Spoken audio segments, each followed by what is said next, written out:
When you tap a button to hail a ride or stream a movie, the response feels instantaneous. To the user, it feels like you are interacting with a single, unified digital entity. For a long time, this was software, a monolithic architecture. The user interface, business logic, and database were packed into one giant codebase. For a startup, it makes sense. Testing is straightforward. Deploying means taking that single block and slotting it onto a server. The problems start when user demand skyrockets. Think about a massive e-commerce event like Cyber Monday. Millions of users flood an app at the exact same moment to hunt for deals. Let's say only the checkout feature is overwhelmed by traffic. Because the codebase is unified, you cannot just add computing power to the checkout. You must duplicate the entire massive application over and over, wasting vast server resources. That rigid structure is also fragile. A single bad line of code in a minor feature causes a fatal error that cascades, crashing everything. To survive that level of demand and scale efficiently, tech companies had to rethink software architecture.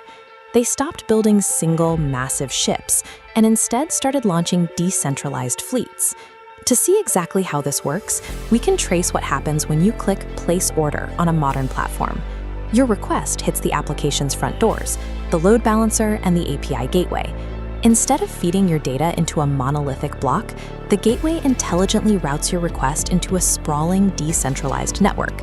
This is a microservices architecture. The application is actually dozens, sometimes thousands, of tiny, self-contained mini-apps. One handles inventory, another processes your payment, and a third calculates shipping. They operate independently, passing your data between them to complete the order.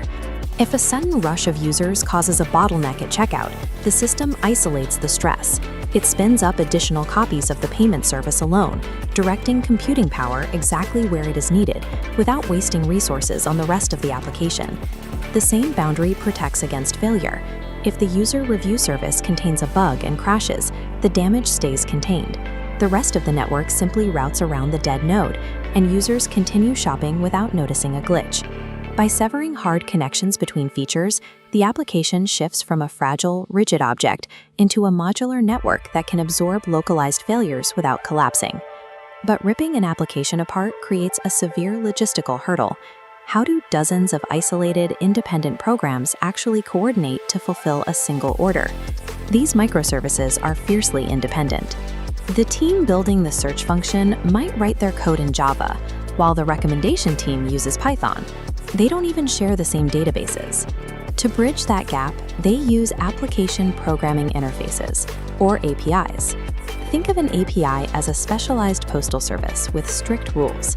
As long as both teams agree on the exact format of the standardized digital envelope, their distinct technologies seamlessly exchange data. This architectural independence solves one of the biggest human bottlenecks in software development. Hundreds of engineering teams can write, test, and deploy code simultaneously without worrying about overwriting someone else's work. By decentralizing the technology and the teams building it, companies bypass the development gridlock of the monolith. They can push hundreds of updates to the live application every single day. That agility and infinite scale come with a steep cost. By breaking up the monolith, engineers traded one massive problem for hundreds of tiny, interconnecting ones.